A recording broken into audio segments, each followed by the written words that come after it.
اللہ کے نام سے شروع جو بڑا مہربان نہایت رحم کرنے والا ہے۔ محترم ناظرین کرام، السلام علیکم ورحمۃ اللہ وبرکاتہ۔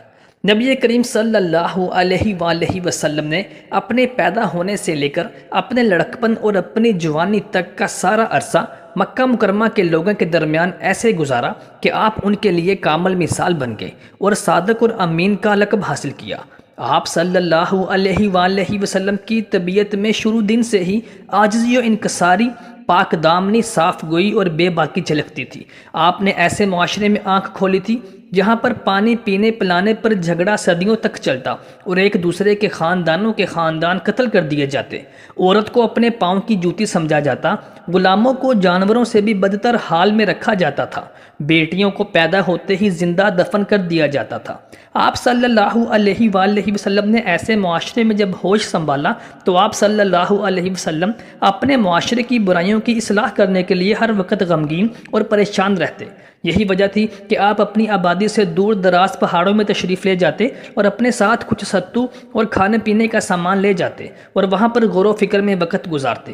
ایسا ہی ایک دن تھا جب آپ غار حرا میں تشریف فرماتے کہ جبرائیل علیہ السلام اللہ تعالیٰ کی طرف سے آپ صلی اللہ علیہ وآلہ وسلم پر انسانی شکل میں نازل ہوئے اور عرض کی کہ پڑھیے۔ آپ صلی اللہ علیہ وسلم نے اس کا کوئی جواب نہ دیا۔ جبرائیل علیہ السلام نے پھر عرض کی، پڑھیے۔ آپ نے پھر بھی کوئی جواب نہ دیا۔ محترم دوستوں، اس کی دو وجوہات ہو سکتی ہیں۔ ایک تو یہ کہ آپ صلی اللہ علیہ وآلہ وسلم پڑھنا اور لکھنا جانتے ہی نہ تھے، کیونکہ آپ صلی اللہ علیہ وآلہ وسلم کو اللہ تعالیٰ نے امی یعنی ان پڑھ رکھا۔ یہ بھی آپ صلی اللہ علیہ وسلم کی نبوت اور اللہ کی توحید کو ثابت کرنے کے لیے ایک طرح کا معجزہ تھا۔ اگر آپ صلی اللہ علیہ وسلم پڑھنا لکھنا جانتے ہوتے تو مکہ کے لوگ آپ کو اور اللہ تعالیٰ کی وحی یعنی قرآن مجید کو جھٹلا دیتے کہ یہ محمد نے خود تحریر کیا ہے۔ لیکن ان حالات کے پیش نظر آپ صلی اللہ علیہ وسلم کا ان پڑھ ہونا ہی آپ کی نبوت اور اللہ تعالیٰ کی کتاب قرآن مجید کے سچ ہونے کی سب سے بڑی دلیل بن گئی، آپ صلی اللہ علیہ وسلم کا معجزہ ثابت ہوئی۔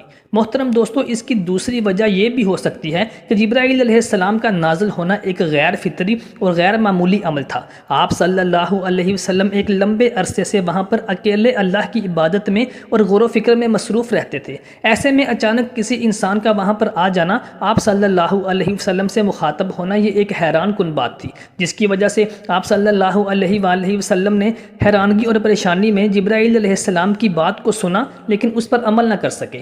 تیسری بار جبرائیل علیہ السلام نے کہا، پڑھیے، اور آپ صلی اللہ علیہ وآلہ وسلم کو پکڑا اور زور سے اپنے سینے سے لگا کر بھینچ دیا اور سورہ اقرا کی ابتدائی آیات تلاوت فرمائی، جو کہ آپ صلی اللہ علیہ وسلم پر نازل ہونے والی پہلی وحی تھی۔ اس کے بعد جبرائیل علیہ السلام واپس تشریف لے گئے اور آپ صلی اللہ علیہ وسلم کے جسم پر کپ کپی طاری ہو گئی۔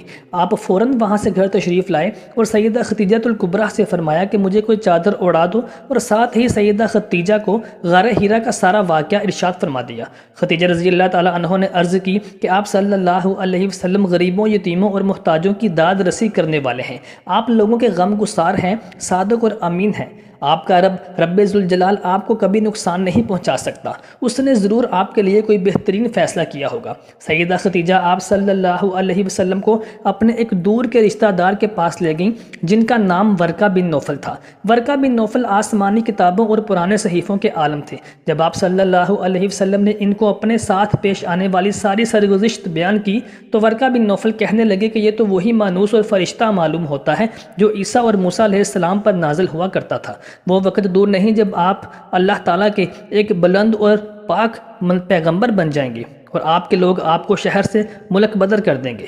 میری خواہش ہے کہ میں اس وقت تک زندہ رہوں اور آپ صلی اللہ علیہ وسلم کے کچھ کام آ سکوں، لیکن ورقہ بن نوفل اس واقعہ کے کچھ عرصہ بعد ہی انتقال کر گئے۔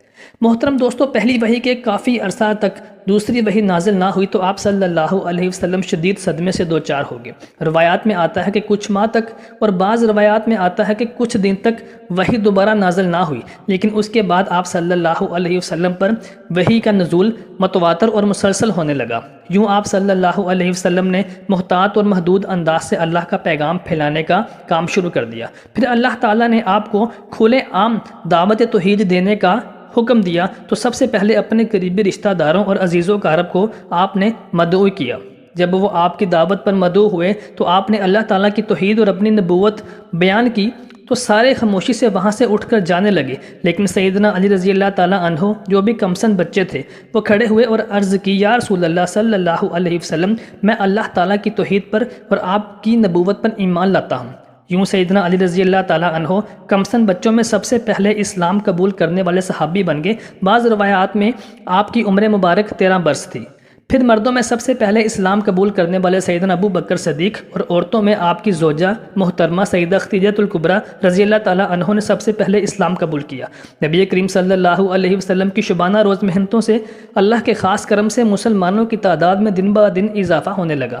ایک دن آپ صلی اللہ علیہ وآلہ وسلم احد پہاڑ پر تشریف لے گئے اور مکہ والوں سے کہنے لگے، اگر میں تم لوگوں سے کہوں کہ پہاڑ کی اس طرف سے ایک لشکر تم پر حملہ ہونے کو تیار ہے تو کیا تم میری بات کا یقین کرو گے؟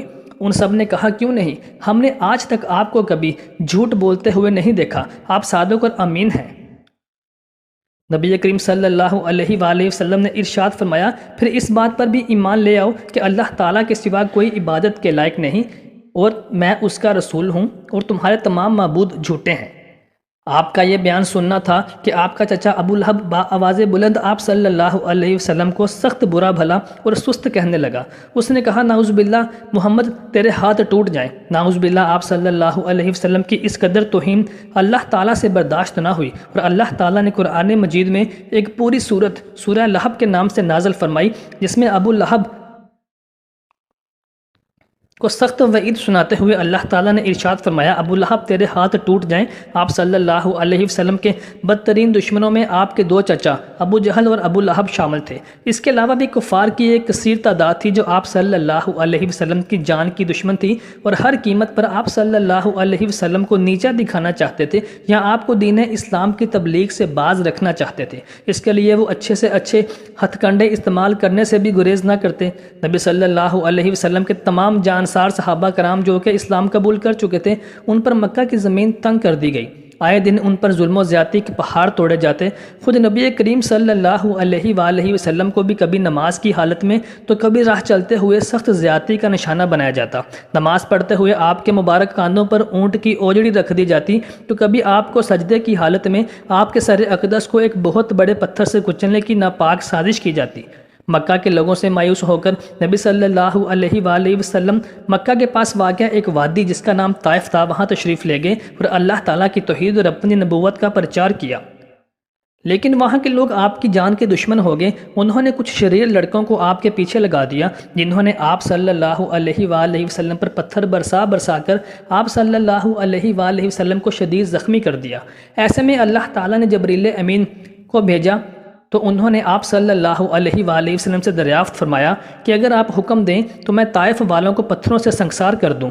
نبی کریم صلی اللہ علیہ وآلہ وسلم نے فرمایا، نہیں، یہ لوگ نادان ہیں، یہ نہیں جانتے، لیکن مجھے امید ہے کہ ان کی نسلوں میں ضرور وہ لوگ پیدا ہوں گے جو اللہ تعالیٰ پر اور میری نبوت پر ایمان لائیں گے۔